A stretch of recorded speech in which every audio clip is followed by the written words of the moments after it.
ದೊಡ್ಡ ಮನ್ಸು ಮಾಡಿ ಒಂದೇ ಮಾತಿನಲ್ಲಿ ಹೇಳ್ಬಿಟ್ರೆ ನಾಳೆ ರಾಜೀನಾಮೆ ಕೊಡ್ಬೇಕು.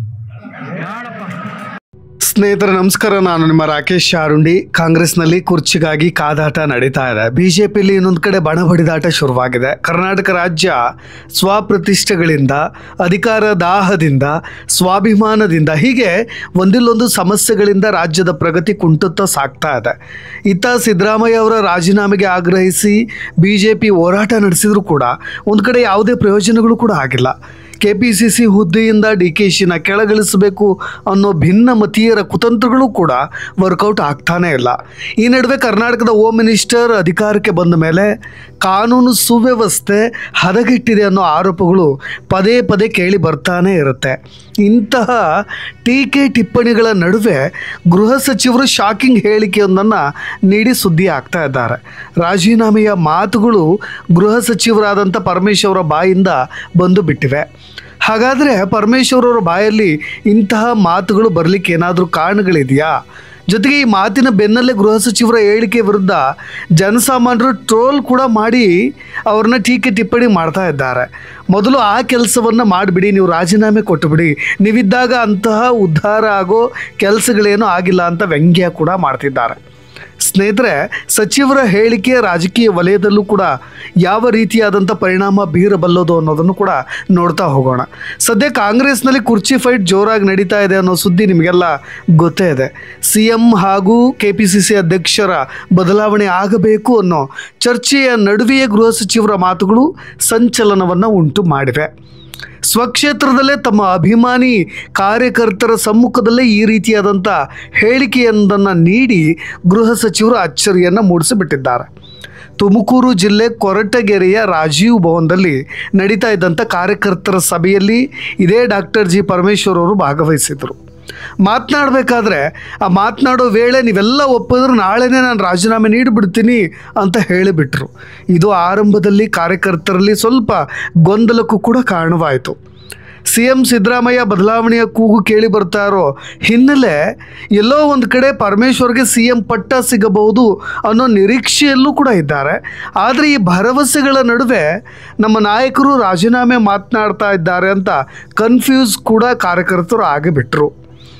ಪರಮೇಶ್ವರ್ ಅವರು ಮಾತನಾಡ್ತಾ ನನಗೆ ಕಾರ್ಯಕರ್ತರ ಮನದ ಆಳಕ್ಕೆ ಸ್ಪಂದಿಸೋಕೆ ಸಾಧ್ಯವಾಗ್ತಾ ಇಲ್ಲ. ಇತ್ತೀಚೆಗೆ ಕ್ಷೇತ್ರದ ಕಾರ್ಯಕರ್ತರ ಜೊತೆ ಬೆರೆಯೋದಕ್ಕೂ ಕೂಡ ಆಗ್ತಾ ಇಲ್ಲ. ನಿಮಗೆ ಸ್ಪಂದಿಸಬೇಕು ಅನ್ನೋ ಆಸೆ ನನಗಿದೆ, ಅದು ಸಾಧ್ಯವಾಗದೇ ಇರೋದಕ್ಕೆ ನಿಮ್ಮೆಲ್ಲರ ಮುಂದೆ ನಾನು ಕ್ಷಮೆಯನ್ನು ಕೇಳ್ತಾ ಇದ್ದೀನಿ. ನೀವೆಲ್ಲರೂ ಕೂಡ ಹೂ ಅಂದರೆ ನಾಳೆನೇ ರಾಜೀನಾಮೆಯನ್ನು ನೀಡ್ತೀನಿ ಅಂತ ಹೇಳಿಬಿಟ್ರು. ಈ ಮಾತಿಗೆ ಕಾರ್ಯಕ್ರಮದಲ್ಲಿ ಆಸೀನ ಇದ್ದಂಥ ಕಾರ್ಯಕರ್ತರು, ಮುಖಂಡರು ಸ್ವಲ್ಪ ವಿಚಲಿತರಾಗಿದ್ದಲ್ಲದೆ ನೀವು ರಾಜೀನಾಮೆಯನ್ನು ಕೊಡಬೇಡಿ, ನೀವೇ ಮುಂದಿನ CM ಅಂತ ಘೋಷಣೆಗಳನ್ನು ಕೂಗಲಿಕ್ಕೆ ಶುರು ಮಾಡಿದ್ರು. ಇನ್ನೂ 2 ವರ್ಷಗಳ ಕಾಲ ರಾಜ್ಯದಲ್ಲಿ ಆಡಳಿತ ನೀಡಬೇಕಾದಂಥ ಪರಮೇಶ್ವರ್ ಹೀಗೆ ನಿವೃತ್ತಿಯ ಮಾತನ್ನೇಕೆ ಆಡಿದರು ಅನ್ನೋದೇ ಅನುಮಾನಕ್ಕೆ ಎಡೆ ಮಾಡಿಕೊಡ್ತಾ ಇದೆ. ಹೀಗೆ ಅರ್ಧದಲ್ಲೇ ಸಚಿವ ಸ್ಥಾನದ ಬಗ್ಗೆ ಜೋಶನ್ನು ಯಾಕೆ ಕಳೆದುಕೊಂಡ್ರು ಅನ್ನೋದು ಕೂಡ ಗೊತ್ತಾಗ್ತಾ ಇಲ್ಲ. ತನ್ನ ಸ್ಥಾನದ ಬಗ್ಗೆ ಪರಮೇಶ್ವರ್ಗೆ ಅಸಮಾಧಾನ ಇರೋದು ಕೂಡ ಈ ಮಾತುಗಳಿಂದ ಬಹಿರಂಗವಾಗ್ತಾ ಇದೆ. ಯಾವುದೂ ಕೂಡ ಸರಿ ಇಲ್ಲ, ಎಲ್ಲವೂ ಕೂಡ ಸರಿ ಇಲ್ಲ ಅನ್ನೋದು ಇಲ್ಲಿ ಗೊತ್ತಾಗ್ತಾ ಇರೋದು. ಈ ಸಚಿವಗಿರಿ ಅವರಿಗೆ ತೃಪ್ತಿಯನ್ನು ತಂದಿಲ್ಲ ಅನ್ನೋದನ್ನು ಪರೋಕ್ಷವಾಗಿ ಪರಮೇಶ್ವರ್ ಅವರು ಈ ಮಾತುಗಳ ಮುಖಾಂತರ ತಿಳಿಸಿಬಿಟ್ರು.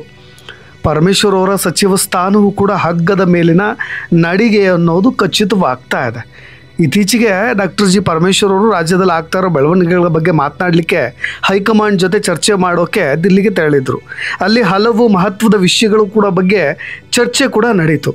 ಪಕ್ಷದಲ್ಲಿ ಬೇರೆಯವರಿಗೆ ಹೆಚ್ಚಿನ ಪ್ರಾಶಸ್ತ್ಯ ಸಿಗ್ತಾ ಇದೆ ಅನ್ನೋದನ್ನು ವರಿಷ್ಠರ ಗಮನಕ್ಕೂ ಕೂಡ ತಂದಿದ್ರು. ಮಾತನಾಡಬೇಕಾದ್ರೆ ಈ ನಡುವೆ ನಾನು 2010ರಿಂದ 2018ರವರೆಗೆ KPCC ಅಧ್ಯಕ್ಷನ ಕೆಲಸ ಮಾಡಿದ್ದೀನಿ, ಪಕ್ಷ ಸಂಘಟನೆಗಾಗಿ ಅಧಿಕಾರವನ್ನು ತ್ಯಾಗ ಮಾಡಿದ್ದೀನಿ, ಸಚಿವ ಸ್ಥಾನ ಬಿಟ್ಟು ಕೊಟ್ಟಿದ್ದೀನಿ, ಪಕ್ಷದ ನಿಯಮವಾದಂಥ ಒಬ್ಬರಿಗೆ ಒಂದೇ ಹುದ್ದೆ ಅನ್ನೋದನ್ನು ಕೂಡ ನಾನು ಬದ್ಧವಾಗಿದ್ದುಕೊಂಡು ಗೌರವವನ್ನು ಕೊಡ್ತಾ ಬಂದಿದ್ದೀನಿ.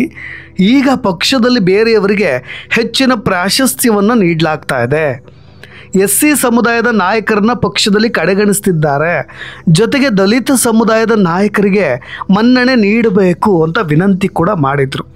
ಅವರ ಮಾತುಗಳಲ್ಲಿ ಸ್ಪಷ್ಟವಾಗಿ ಗೊತ್ತಾಗ್ತಾ ಇತ್ತು. ಒಂದು ಕಡೆ ಇದೇ DK ಶಿವಕುಮಾರ್ ಅವರಿಗೆ ಒಂದೇ ಹುದ್ದೆ ಇರಬೇಕು, ಅದು ಉಪಮುಖ್ಯಮಂತ್ರಿ ಆಗಿರಬೇಕು ಅಥವಾ ಇಲ್ಲ KPCC ಅಧ್ಯಕ್ಷನಾಗಿ ಮುಂದುವರಿಬೇಕು. ಜೊತೆಗೆ ಮುಖ್ಯಮಂತ್ರಿ ಸ್ಥಾನದ ಆಕಾಂಕ್ಷಿ ಕೂಡ DK ಶಿವಕುಮಾರ್ ಅಲ್ಲ ಅನ್ನೋದನ್ನು ಇದೇ ಹೈಕಮಾಂಡ್ಗೆ, ವರಿಷ್ಠರಿಗೆ ಸುದ್ದಿ ಮುಟ್ಟಿಸುವ ಕೆಲಸವನ್ನು ಚಾಚು ತಪ್ಪದೆ ತುಂಬ ನೀಟಾಗಿ ಕ್ಲೀನಾಗಿ ಇದೇ ಡಾಕ್ಟರ್ G ಪರಮೇಶ್ವರ್ ಅವರು ಮಾಡಿ ಬಂದಿದ್ದರು. ಈ ಎಲ್ಲ ಬೆಳವಣಿಗೆಗಳ ನಡುವೆ ಗೃಹ ಸಚಿವರ ಬಾಯಲ್ಲಿ ರಾಜೀನಾಮೆಯ ಮಾತುಗಳು ಕೂಡ ಈಗ ಕೇಳಿ ಬರ್ತಾ ಇರೋದು. ಸ್ನೇಹಿತರೆ, ಗೃಹ ಸಚಿವರ ಈ ಭಾವನಾತ್ಮಕ ಹೇಳಿಕೆ ಒಂದು ಕಡೆ ಟ್ರೋಲ್ಗೂ ಕೂಡ ಕಾರಣವಾಗ್ತಾ ಇದೆ. ಆಡಿಕೊಳ್ಳೋರಿಗೆ ಒಳ್ಳೆಯ ವಿಷಯವಾಗಿಯೂ ಕೂಡ ಇದು ಸಿಕ್ಕಿರೋದು. ಮೊದಲು ನೀವು ರಾಜೀನಾಮೆ ಕೊಟ್ಟುಬಿಡಿ ಅನ್ನೋ ಮಾತುಗಳು ಕೇಳಿ ಬರ್ತಾ ಇರೋದು. ಮೊದಲು ನೀವು ಅಧಿಕಾರವನ್ನು ಬಿಟ್ಟು ತೊಲಗಿ, ನಿಮ್ಮಿಂದ ನಿಮ್ಮ ಸಚಿವ ಸ್ಥಾನದಿಂದ ಏನೂ ಪ್ರಯೋಜನವಿಲ್ಲ ಅನ್ನೋ ಮಾತುಗಳು ಕೂಡ ಕೇಳಿ ಬರ್ತಾ ಇದೆ. ಕಾಂಗ್ರೆಸ್ ಆಡಳಿತಾವಧಿಯಲ್ಲಿ ರಾಜ್ಯದಲ್ಲಿ ನಡೀತಾ ಇರೋ ಅನೇಕ ಗಲಭೆಗಳು, ಕ್ರೈಮ್ಗಳು, ಅಪರಾಧ ಪ್ರಕರಣಗಳನ್ನು ಗಮನದಲ್ಲಿಟ್ಟುಕೊಂಡು ಇಂತಹ ಟೀಕೆಗಳನ್ನು ಸಾರ್ವಜನಿಕರು ಈಗ ಮಾಡ್ತಿದ್ದಾರೆ. ಇತ್ತೀಚೆಗೆ ನಡೆದಂಥ ಮಂಗಳೂರಿನ ಬ್ಯಾಂಕ್ ದರೋಡೆ ನಿಮಗೆಲ್ಲ ಗೊತ್ತೇ ಇದೆ.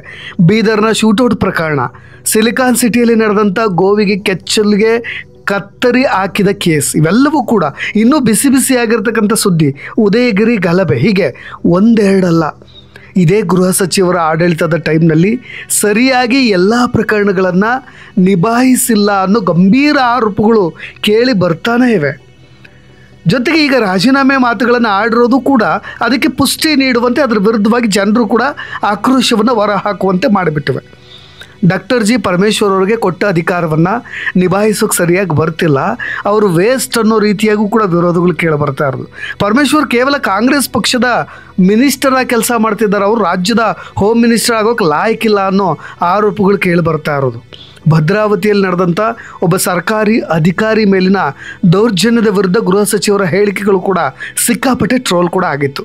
ನನಗೇನು ಗೊತ್ತಿಲ್ಲ, ನಾವೇನು ನೋಡಿಲ್ಲ ಅನ್ನೋ ಬೇಜವಾಬ್ದಾರಿ ಹೇಳಿಕೆಗಳನ್ನೇ ಗೃಹ ಸಚಿವರ ಬಾಯಲ್ಲಿ ನಾವೆಲ್ಲರೂ ಕೂಡ ಕೇಳಲಿಕ್ಕೆ ಸಿಗ್ತಾ ಇರೋದು. ಸಾಮಾನ್ಯ ಜನತೆ ಕೂಡ ಕಾನೂನಿನ ಸುವ್ಯವಸ್ಥೆ ಮೇಲೆ ನಂಬಿಕೆಯನ್ನು ಯಾಕೆ ಕಳೆದುಕೊಂಡಿದೆ, ಗೃಹ ಸಚಿವರ ಮೇಲೆ ಯಾಕೆ ನಂಬಿಕೆಯನ್ನು ಕಳೆದುಕೊಂಡಿದೆ ಅನ್ನೋದಕ್ಕೆ ಇವೆಲ್ಲವೂ ಕೂಡ ಕಾರಣಗಳಾಗ್ತಾ ಇವೆ. ಹಾಗಾಗಿ ಇದೀಗ ಅವ್ರು ಆಡಿರೋ ರಾಜೀನಾಮೆ ಮಾತಿಗೆ ಜನಸಾಮಾನ್ಯರು ಯಾಕೆ ಈ ಪರಿಯಾದಂಥ ವಿರೋಧಗಳನ್ನು ಮಾಡ್ತಿದ್ದಾರೆ ಅನ್ನೋದು ಕಾರಣ ಕೂಡ ಇದೆ.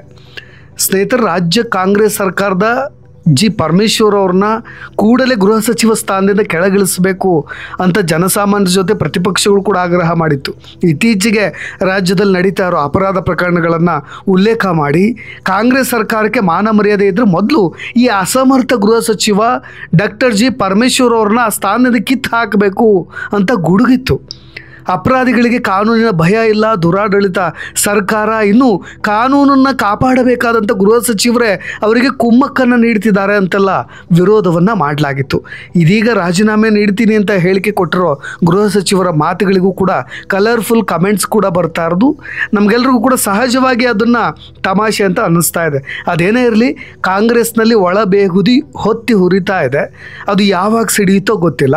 BJP ಇದನ್ನೇ ಎದುರು ನೋಡ್ತಾ ಇದೆ. ಇಂಥ ಸಮಯದಲ್ಲಿ BJP ಬಾಯಿಗೆ ಆಹಾರವಾಗುವಂಥ ಮಾತುಗಳನ್ನಾಡಿ ಪರಮೇಶ್ವರ್ ಸಿಕ್ ಹಾಕೊಂಡ್ಬಿಟ್ಟಿದ್ದಾರೆ. ಮುಂದೇನಾಗುತ್ತೆ ಕಾದು ನೋಡೋಣ. ಈ ಮಾತುಗಳನ್ನು ಆಡೋದಕ್ಕೆ ಬೇರೆ ಏನಾದರೂ ಪರ್ಸ್ನಲ್ ರೀಸನ್ಸ್ಗಳೇನಾದರೂ ಇದೆಯಾ, ಅದು ಕೂಡ ಮುಂದೆ ಗೊತ್ತಾಗುತ್ತೆ. ಕಾದು ನೋಡೋಣ ಅಂತ ಹೇಳ್ತಾ ಇನ್ನಷ್ಟು ಸುದ್ದಿಗಳೊಂದಿಗೆ ಮತ್ತೆ ಬರ್ತೀನಿ. ಧನ್ಯವಾದ.